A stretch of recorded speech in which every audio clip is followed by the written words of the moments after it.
Hey, what's up, guys? It's Reed Young, aka Shuda here. I'm reviewing this hand largely because of the title that the poster gave it, because it's called a stupid spot and a limped pot.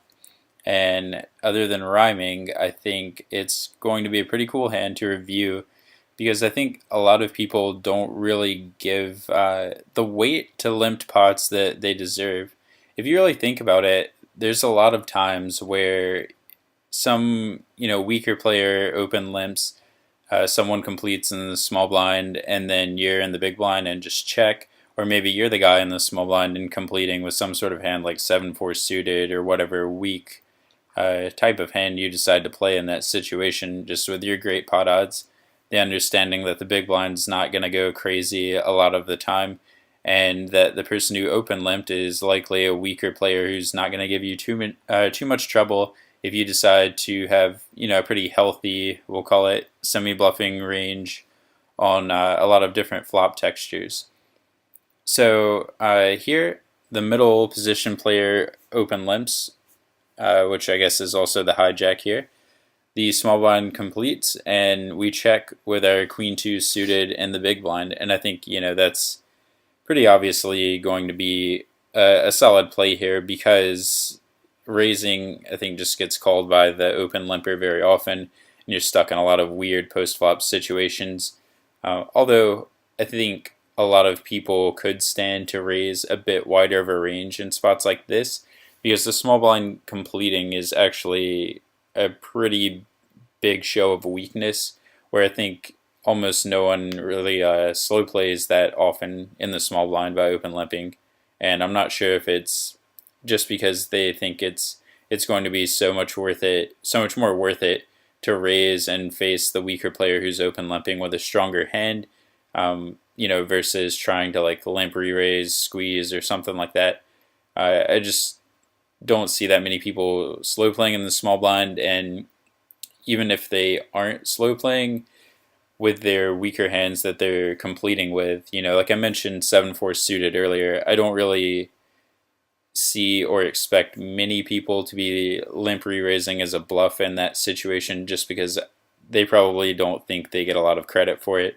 And if you're not going to get credit for value betting, then you probably don't want to bluff in that spot. And so, if you take that a step further, if you're not getting credit for value, then it's a great spot to slow play and get a lot of value. You could get a lot of players to stick in some ridiculous hands pre-flop just because they'll think you never have it. So we do get to the flop. The small blind checks to us, which I think right away tells us something about his hand. In most cases, if the small blind has an ace high or any like straight draw, like typically weaker straight draws, he's going to go ahead and lead out because he might not want to check raise, and he doesn't really know how we're going to play the hand. So I think when he does check, oftentimes he's going to have some sort of like weaker showdown value type hand. That all that said, we have an open-ended straight flush draw, so I think it's definitely a hand that we want to semi-bluff with on the flop. So we do bet 8 into 12, which I think is fine. You could make an argument for betting larger depending on how you think people's calling ranges will adapt to different bet sizes. For instance, if we bet 10, is he going to call with ace high still? Is that going to help us get more value with our entire range? Should we bet smaller because we want to be betting here so often and we don't want to give ourselves a poor price with such a wide range of hands? So if we are betting, say if we bet like 6 and we have all sorts of hands like 6x, 7x, 2x, ace x, any club draw, maybe even a few just random overcards, then we could potentially be raised off of a lot of that range. So you don't really want to just blast the pot and then end up folding 80% of your range to a raise because that's going to lose you money in the long run. So we do bet out 8. I think it's fine. It's whatever. The person who open limp folds and the small blind raises to 29. Now in this hand we have position, And I think the small blinds range is going to be fairly strong for doing this actually. And I would weight it a bit more toward made hands and less toward weaker draws or like a flush draw. So I think our flush draw is almost always good. I also think that if we raise the flop, we're not going to have much folding equity. So this looks like a clear call to me, especially in position. Getting it in, I don't think you could really ever be in bad shape, but you're a little deep just to shove. So 3-betting and calling a shove with queen high isn't, the best play.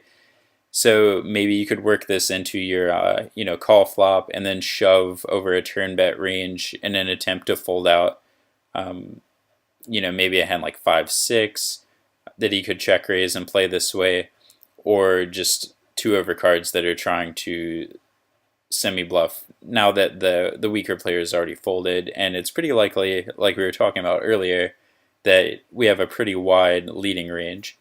So, with that in mind, the small blind should be continuing with his bluffs and semi-bluffs on the turn a lot of the time, and potentially we could get him to fold some of his thinner value hands, even though the board's a bit drawy.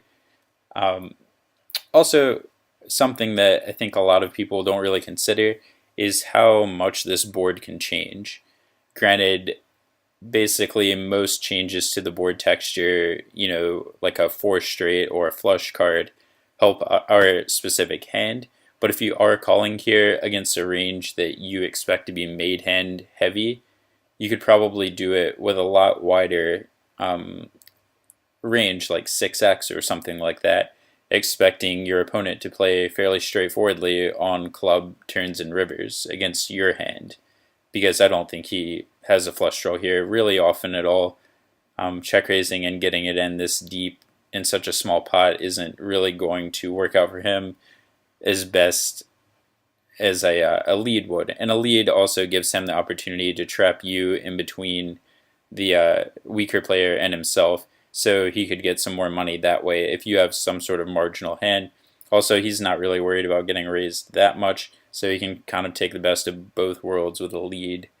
And I expect a lot of players to do that. That doesn't necessarily mean he's doing it every single time, but I think we could weight his range, toward a hand like that.